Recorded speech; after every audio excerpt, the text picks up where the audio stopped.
Saya akan menjelaskan permasalahan lingkungan hidup dewasa ini. Salah satunya itu polusi. Baik, yang pertama itu kita harus ketahui apa itu polusi. Polusi adalah masuknya atau dimasuknya makhluk hidup, zat, energi, dan komponen lain ke dalam lingkungan oleh kegiatan manusia sehingga kualitasnya turun sampai ke tingkat tertentu dan dapat menyebabkan kerugian bagi kehidupan manusia dan makhluk hidup lainnya. Jadi, polusi ini ada beberapa jenis. Yang pertama itu polusi udara. Polusi udara itu hasil dari emisi kendaraan industri dan pembakaran bahan bakar fosil. Yang kedua itu polusi air. Polusi air itu terjadi akibat pembuangan limbah industri dan domestik yang mengandung zat kimia berbahaya. Yang ketiga itu polusi tanah.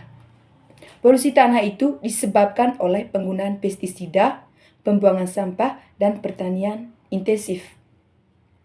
Yang keempat itu polusi suara. Polusi suara itu disebabkan oleh aktivitas manusia seperti lalu lintas, konstruksi, dan kebisangan industri. Selanjutnya kita masuk ke dampak polusi. Yang pertama itu dampak polusi terhadap kesehatan seperti gangguan pernapasan. Gangguan pernapasan itu adalah gangguan yang dapat menyebabkan iritasi pada saluran pernapasan seperti batuk, pilek, dan sesak nafas. Selanjutnya itu penyakit kardiovaskuler.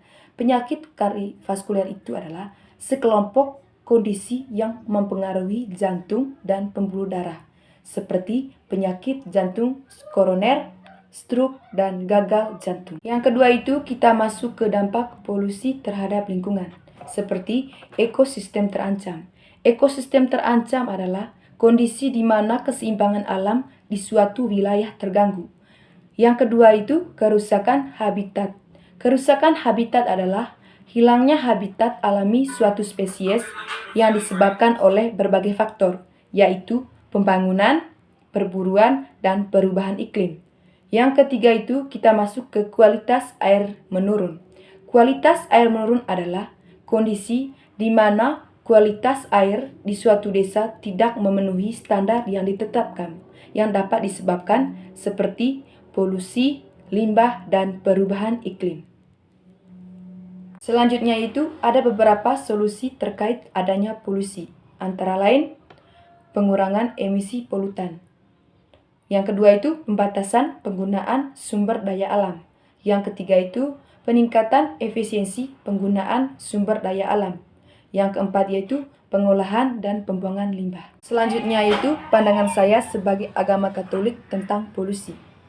Dalam agama Katolik, manusia memiliki tanggung jawab untuk menjaga kelestarian lingkungan hidup.